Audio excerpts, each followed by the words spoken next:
திரை உலகில் நடிப்பாற்றலை வெளிப்படுத்தி மக்களின் மனங்களில் நிலைத்தவர் எம்.என். நம்பியார். இன்று அவரது நினைவு நாள். இன்றைய நாளில் அவரது திரை உலக நினைவுகளை புரட்டுவோம். வாளில் கூறி அறிவிட்டதா இளவரசே? கல்லிலே தீட்டிவிட்டால் மட்டும் என் வாளுக்கு கூர்மை வந்துவிடாது. எதிரிகளின் வாளோடு மோத வேண்டும். அப்படியானால் இதோ என் வாள். நண்பர்களின் முன் என் வாள் சுழலாது.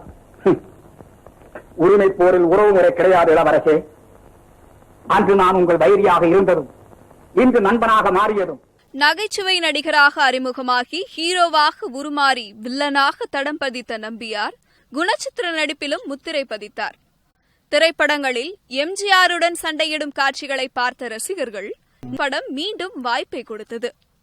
எஜமான், பூவே உனக்காக, வின்னர் போன்ற படங்களில் ஹீரோவின் தாத்தாவாக அசத்திய நம்பியாரின் நடிப்பை இளம் தலைமுறை ரசிகர்களும் ரசித்தனர். சுதேசி படம் நம்பியார் நடித்த கடைசி படமாக அமைந்தது. சினிமாவில் வில்லனாக தோன்றிய நம்பியார் நிஜ வாழ்க்கையில் ஒழுக்க சீலராக, மிகச்சிறந்த ஐயப்ப பக்தராகவே வாழ்ந்தார். கடந்த 2008 ஆண்டு நவம்பர் 19 இதே நாளில் இயற்கை எய்தினார்.